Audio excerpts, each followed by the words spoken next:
We live in an unprecedented time in human history when anyone can press a button on their phone and reach a virtual worldwide audience through the internet. But it makes me wonder how many people are really spreading a message that's worth spreading.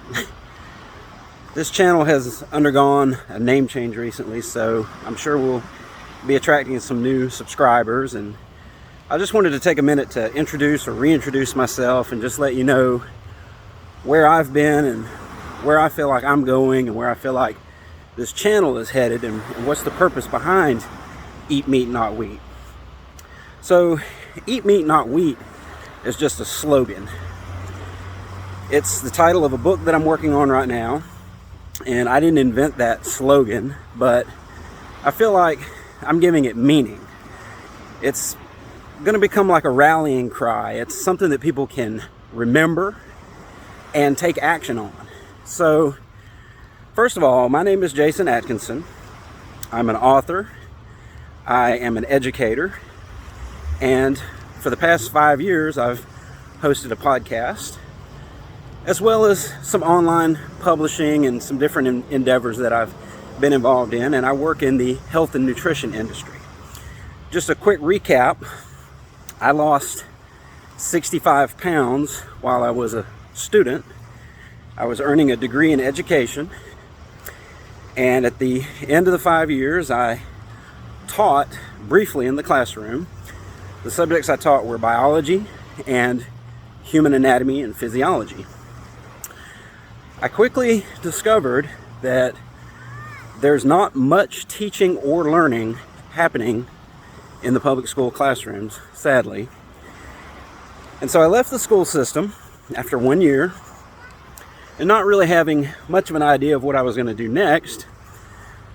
Some friends of mine owned a health food store, and I was actually a customer there while I was losing the weight. I was buying my protein and some supplements from them, and they offered to let me work there part-time, just help with customers, run a register, and also they wanted someone to teach some weight loss classes.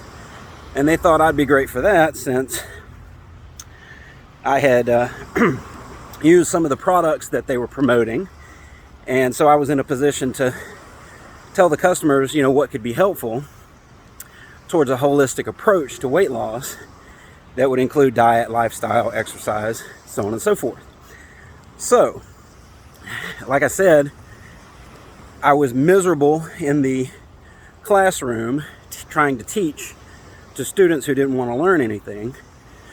But when I went to work for the health food store, I immediately realized that I loved it. I actually just loved coming to work every day. And so this passion kind of lit up inside of me, and I thought, hey, this is great. I can use my teaching certification. I can use my science background. I can use my personal success story and have a platform to help other people to improve their lives and their health. And it's something that, I'd become very passionate about. And it really just fit like a glove. So 7 years later, I'm still in that profession. I spent 5 years as a manager and corporate trainer for General Nutrition. And at the beginning of COVID, they actually filed bankruptcy and now have closed 1,200 stores across the country.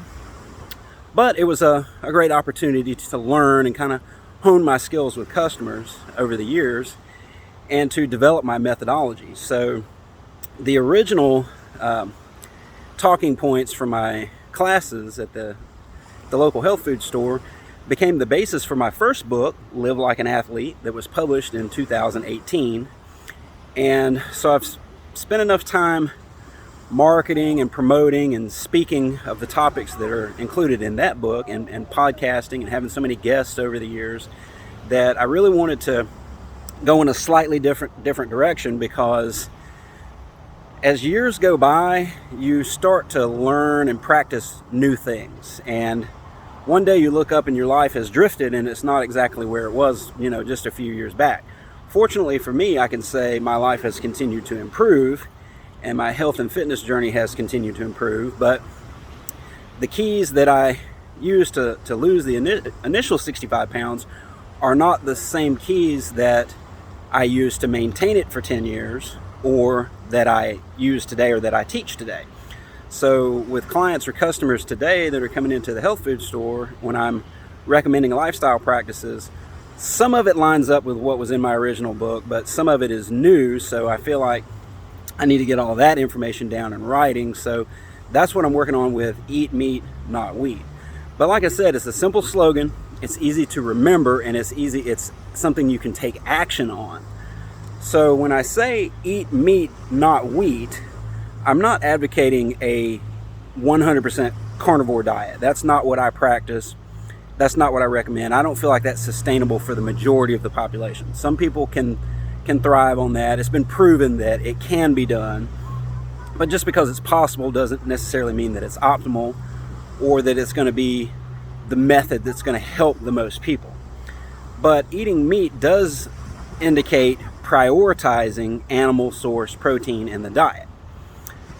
And when I say not wheat, I'm talking about avoiding all of these empty calorie, carbohydrate rich foods that have permeated our food supply.